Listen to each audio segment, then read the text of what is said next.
The Three AI Pills by Zima Noshowitz, August 5, 2026. Sincere disagreements about AI are usually disagreements about future AI capabilities. There are roughly 4 positions people take. 2 are reasonable, 2 are not. I distinguish these via the 3 AI pills. You can take 0, 1, 2, or 3. 3 pills. The 3 pills are, roughly, taking each of the following 3 things seriously. 1. AI pilled.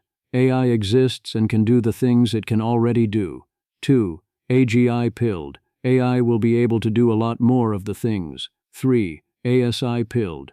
AI will be able to do approximately all the things better than you within our natural lifetimes. I am ASI pilled. A large percentage of employees of the frontier labs are ASI pilled. The labs themselves are ASI pilled. The Unpill People. I see unpilled people. Where do I see them? Everywhere. The majority of people have not taken the first pill. Most people have no idea what frontier AIs can do for them. They are unaware of coding agents. They have used only ChatGPT for harmless trifles, and they hold years-old memories of its failings. They mock any failure anywhere as what AI can do. They dismiss AI as worthless because it pointed them to a closed store or recommended the wrong number of pizzas. They cite old studies that were obsolete before they were published and use terrible prompting techniques. They often still talk about stochastic parrots or how AI can never possibly think and everything must be stolen from the training data, and so on. Some versions of this are wrong. Some are not even wrong. None are reasonable. When you discuss AI with people who are fully unpilled, your goal is usually to first give them the AI pill. Show them that AI can do the things it can already do. The AI pill. Even fully taking the first AI pill is a big deal. Existing AI unlocks, today in practice, tons of cool things. It is in many ways already smarter and more capable than you. So many things that you used to do by hand, or some other way, are now better done by typing a quick request into a text box. So many things that previously were not worth doing are now worth doing. So many questions previously not worth asking are now worth asking. The marginal cost of seeing what the AI can do for you is often very close to zero. AI can also do a variety of harmful things, or do things that are useful for you but make others worse off or disrupt or invalidate norms or systems. People don't like that. Most economists and most people who work in policy and government have taken at most this first pill and underestimate even the impacts of the first pill alone. Often they say things like, AI will be too expensive to use on X because they don't realize it will soon be orders of magnitude cheaper for the same level of intelligence. Or they point to particular details where AI does poorly and presume this will not be fixed. They see AI as uncompetitive without realizing the situation is temporary. When you discuss AI with someone who has taken only the first pill, you typically have 3 basic options. 1.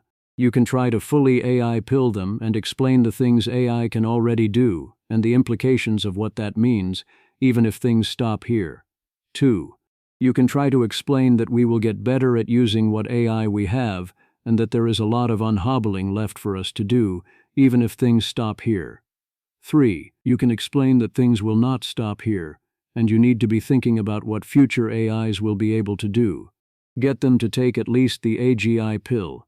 Even if AI could permanently only do the things it can currently do, that would be internet big and radically change the world, mostly for the better. AI capabilities will not permanently stop here.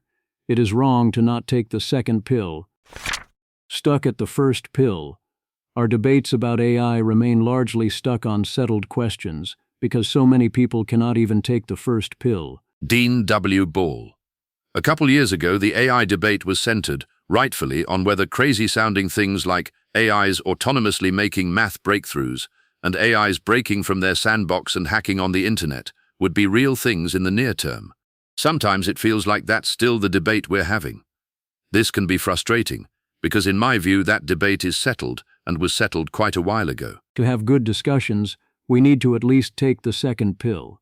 Whereas, yes, many people, even many who work with AI, really do say current AI is good enough and can't imagine what a better one can do. as in someone tweeting at Sam Altman saying Soul does everything I want it to do, this is all I ever need, and Altman retweeting saying they were wrong, which they obviously are. The AGI Pill. The AGI Pill is a much bigger deal than the AI Pill. If you take the AGI Pill, you understand that AI is advancing its capabilities rapidly. Even if you think that such AGIs will remain fully under human control and remain mere tools, and you expect the lived experience of most people's everyday lives to not change so radically, you understand that their capabilities will change everything. You see that we will face times of great transition and uncertainty that have the potential to go extremely badly, and that those who succeed at AI will leave those who do not behind in the dust. The world in the future will be very different from our own. AIs will be able to do most digital work, most of the time, along with the inevitable robots and self-driving cars and so on. Lots of current jobs will go away, whether or not they are replaced by new and potentially better ones. Economic growth and productivity will accelerate. You see some of the dangers of what would happen if we empowered misuse of such advanced AI systems before we were ready, especially in places like cyber and bio-risk. You see the potential for centralization of power or inequality, and also for some forms of runaway gradual disempowerment. You see the potential for mass unemployment, either transitional or permanent. You understand that our legal and regulatory regimes are not ready either to protect against and mitigate the risks and harms, or to allow for the opportunities and remove the bottlenecks to diffusion and mundane utility. The need to be prepared. Those who expect AI to quickly become sufficiently advanced to greatly impact the physical world usually see great danger. They notice that as a result everyone may soon die. Usually they think this is bad, actually. Thus, such folks call to take coordinated action to mitigate the downside risks of such impacts, keep us all from dying, and ideally also to help capture the upside benefits. Those who expect AI to become importantly more advanced, but with a slower and smaller impact on the physical world, and who think the practical value of more intelligence will cap out. For different values of sufficiently advanced, as in AGI versus ASI, you would see different degrees of danger. The AGI pill is still sufficient for most things in the Overton window or under serious consideration as of August 2026. We are almost entirely considering overdetermined, low-cost, high-benefit interventions. There is no good case for not doing radically more investment in alignment, infrastructure and oversight, state capacity, transparency, liability, disclosures, safety testing including of internal models, red teaming, auditing, enforcement of export controls, and laying the groundwork for diplomacy. This includes laying the groundwork to pace the frontier should that prove necessary. If you are fully ASI pilled and realistic about the current state of alignment and how superintelligence likely plays out if it arrives soon, then you will want to go further. You will want to do things that have real downsides and require real trade-offs. Some such people want to do a full international pause of frontier AI development. If you took the full ASI pill and believed what they do about superintelligence, in terms of how fast it might arrive and what it can do, you might well agree with them. The ASI Pill. The ASI Pill is the understanding that AI is on pace to be able to do approximately all of the things better than you. I said approximately. As I go over in detail, that does not mean literally all of the things. There are some things that inherently require or greatly benefit from being a human, and there may be weird corner cases where the AI won't be good enough. It does not mean omnipotence or omniscience, although one should expect it to look a lot like that to an unaided human. It does mean the AI takes your job, and then takes the new job that you switch into, unless you pivot to requires literal human. You will be uncompetitive at essentially any other task. It does mean that it will use this capability to figure out approximately all of the things remarkably quickly, until you hit the physical limits. It does mean that those who rely more on such AIs will reliably outcompete in all senses, including for resources, those that rely on such AIs less. It does mean that, in a fair fight or sufficiently open competition, the AI wins. It also means the AIs often figuring out and doing things you did not imagine or anticipate. It means realizing that intelligence does not stop anywhere near the human level, nor does its ability to chart paths through causal space towards preferred arrangements of atoms. It also means not pretending that its superior intellect can be matched by your puny weapons, or your pieces of ink on paper, or your entries in a database, or your regulatory capture and rent-seeking.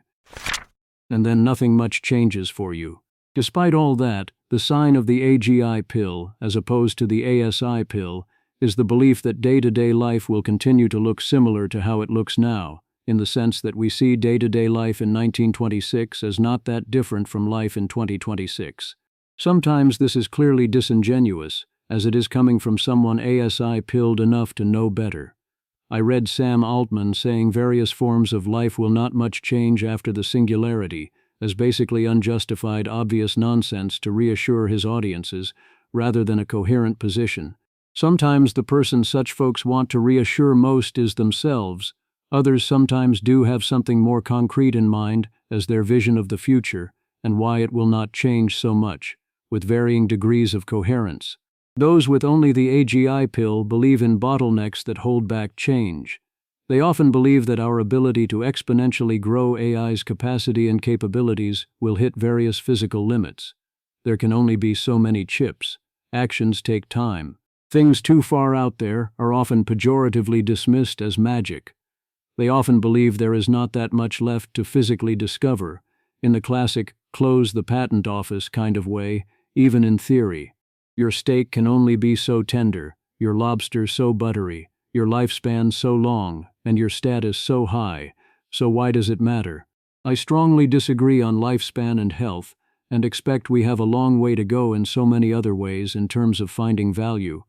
Although they may have a point about moment-to-moment maximal hedonic experiences of a physical human brain, they often believe that the upside of intelligence is importantly limited, that no mind, however advanced, could be all that persuasive, or that economically valuable, or that capable of creating innovations in the physical world, or of running sufficiently accurate simulations, or making sufficiently strong predictions, or even able to do things like overcome red tape and regulatory capture. Intelligence denialism.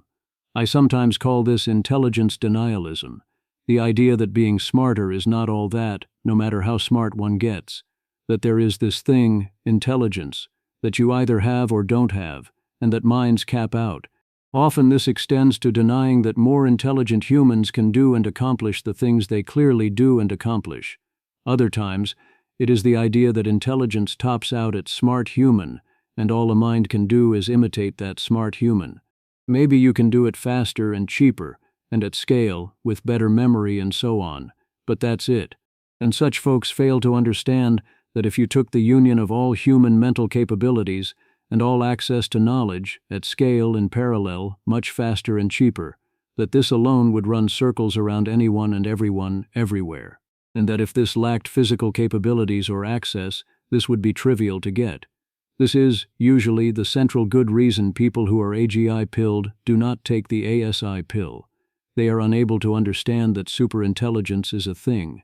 This confusion is also often behind the instinct that models will commoditize. There is an ideal thing, intelligence, and you approach it via an asymptote. More is impossible, or more won't help you, depending on how you frame it. Superintelligence versus omniscience and omnipotence. A common error is to think that anything superintelligent would be omniscient or even omnipotent, and therefore superintelligence is impossible, whereas, again, there is a lot of space above humans without becoming omni.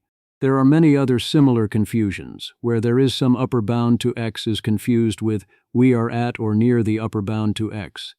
Here Adi gives us a way into explaining what's happening by doing what from my perspective is a mirror image of the central Mott and Bailey. Both versions do exist. Timothy B. Lee.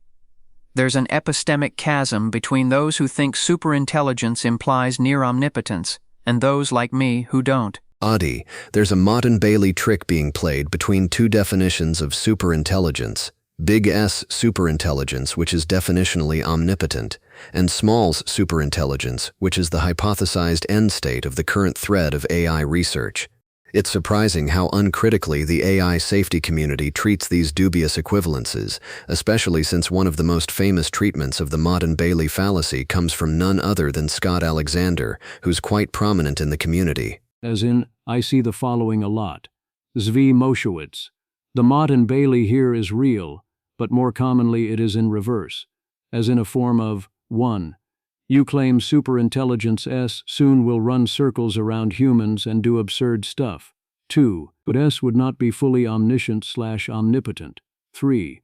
Therefore S would be approximately normal tech. No. AGI, I've seen this too, and I agree that it's equally wrong. There will still be things that require non-trivial real-world time to achieve. There will be particular actions and paths and methods that have their limitations.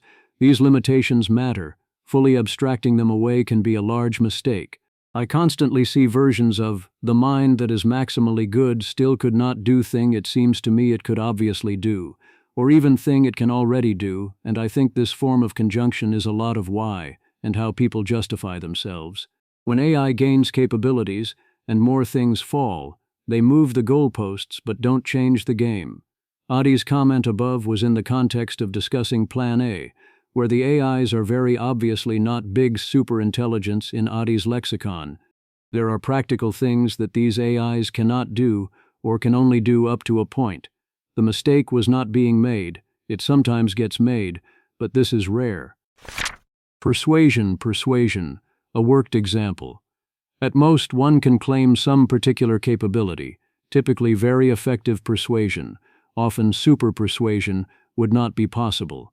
Indeed, a common argument states that even an idealized AI would be unable to be superior to the best human persuader, or even a typical good human persuader, who is much worse than the historical best human persuaders, despite it having access to many advantages over humans, such as much faster thinking speed and access to information, including every little reaction of its target, including body language.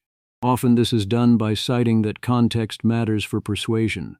Many talk as if this context would trump everything, despite this not being true for humans. They also believe that highly capable AIs could not engineer favorable contexts. Often it's a form of, I would simply choose not to be persuaded, or if you can't do it cold and one-shot everyone with only text it does not count, or something like that. If it needs a human presence to do the persuasion, or a social context, it can acquire one easily enough in various ways.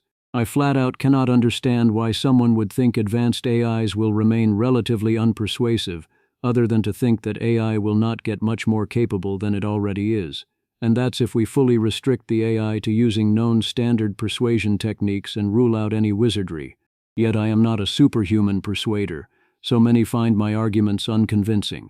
No, seriously, as an Adi is citing the highlighted passage as if this was not very obviously true, my lord, how can you think this is not going to happen in a scenario where AI capabilities continue to develop apace? If anything, 2035 seems crazy slow. Limiting AI persuasion and manipulation. By default, AIs will have strong capabilities in charisma, persuasion, and manipulation, plausibly considerably more persuasive than any human.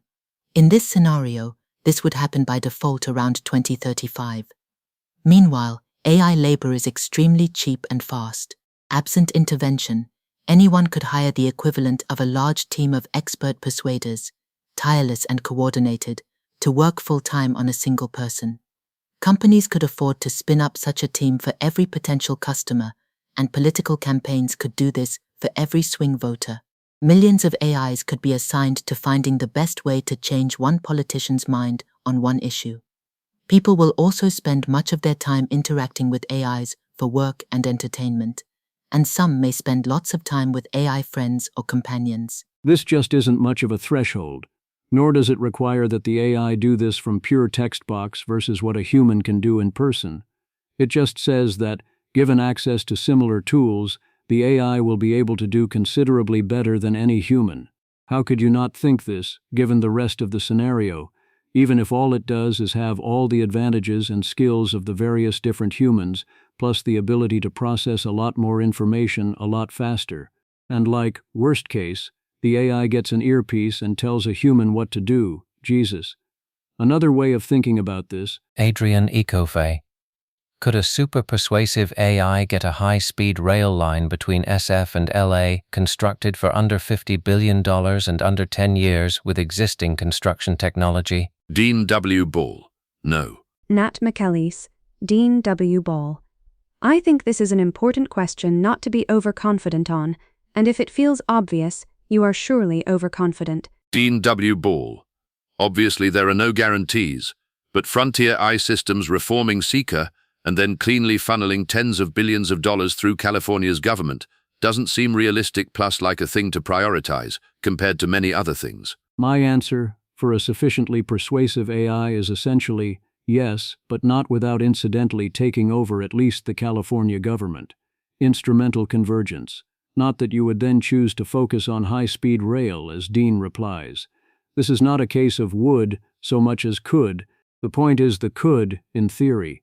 An example that is almost too perfect an example of you will never be able to do thing that you can already do. Ramez Nam. No matter how high quality your tokens are, they cannot turn lead into gold. Pleasantly unhinged and overall correct. The singularity is nearer. In the metamorphosis of prime intellect, the hard takeoff works because AI discovers the correlation effect, some quantum trick to manipulate matter. In reality, there is no correlation effect. No matter how high quality your tokens are, they cannot turn lead into gold. Ryan Greenblatt.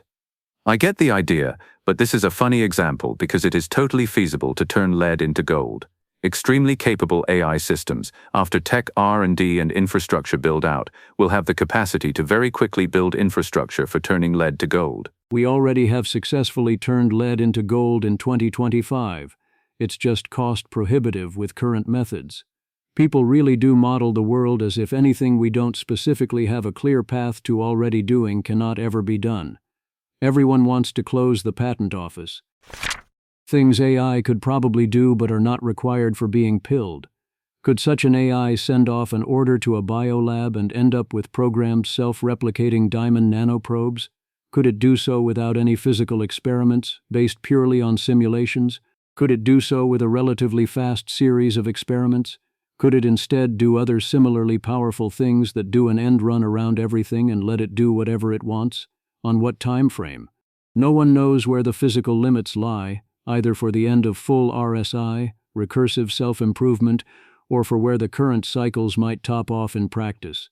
I fully expect to discover various mental and physical capabilities and new affordances that we did not expect, and in many cases did not imagine, and by definition it is hard to know which. I mostly stop talking about those possibilities, despite them seeming rather likely to me, because, 1. When you mention such things, people attack that claim and use it as a reason to dismiss your entire argument, all risks from advanced AI, and you as a person. 2.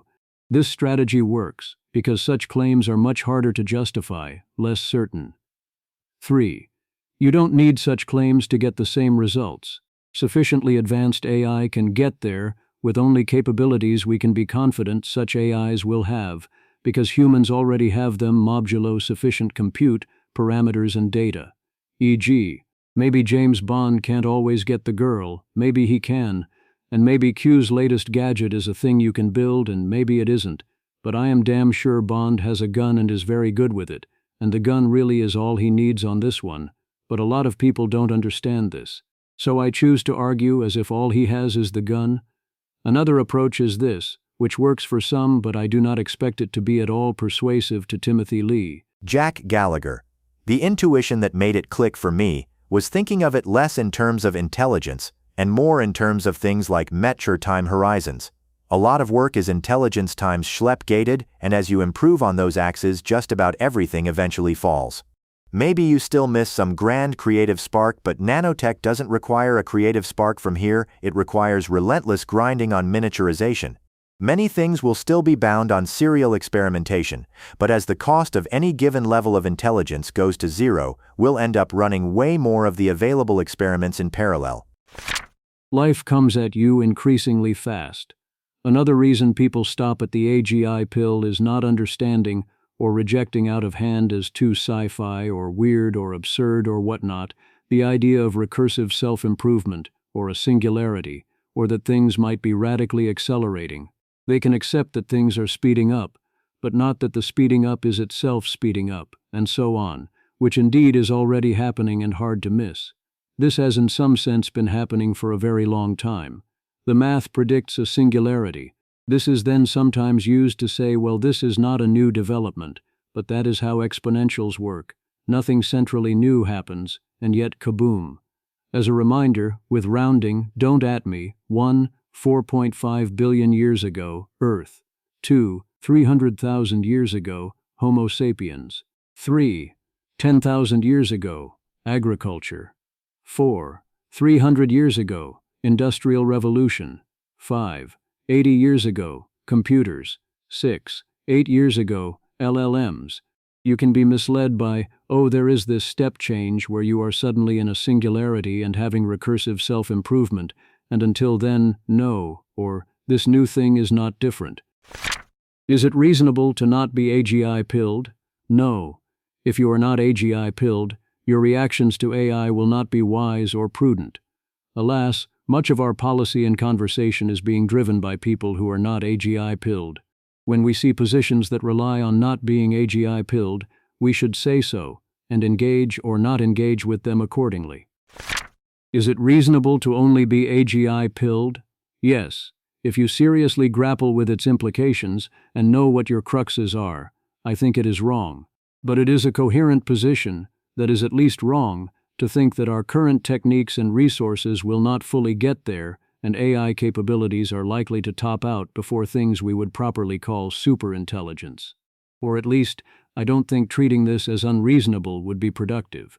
I would switch to putting increasing weight on this position if we hit a wall of at least clearly diminishing returns for a sustained period of time, and especially if I don't feel so behind using last year's model and things really do commoditize. We could still see dramatic growth in AI revenue and demand for compute. Investments in AI could pay off handsomely up and down the supply chain. That is all fully compatible with the AGI-only position. If you do believe the AGI-only position, I have 2 requests. First, seriously tackle the implications of what you do think AI is going to be able to do, without flinching, and without trying to assume everything magically works out and somehow people's life experiences do not much change. That means then supporting actions now that we need to mitigate the risks of all that and help make things go well. Second, write down what are your cruxes that are stopping you from taking the ASI pill. In particular, write down, in the comments here would be great, what is the least surprising or impressive thing an AI will never be able to do, or that would change your mind about where this is going, and what other near-term observations would cause you to either be confident you are right or realize you are wrong. Until then, there are 2 valid choices. You can stop at the AGI pill or go full ASI. There are also 2 common but invalid choices. Think AI stops here or deny reality.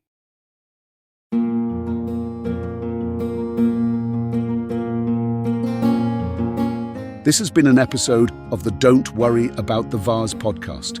If you enjoyed this podcast, please visit thezv.substack.com to support the author.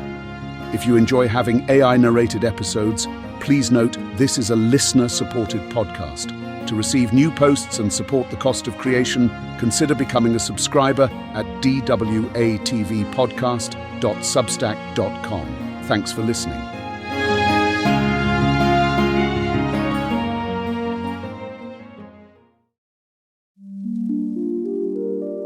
This has been an Ask Who Casts audio conversion. If you would like your own private feed of audio conversions of any blog posts you would like to listen to, you can sign up for Ask Who Casts Pro at app.askwhocasts.com, where you can give any post the multi-voiced podcast treatment into your own podcast feed. Thanks for listening.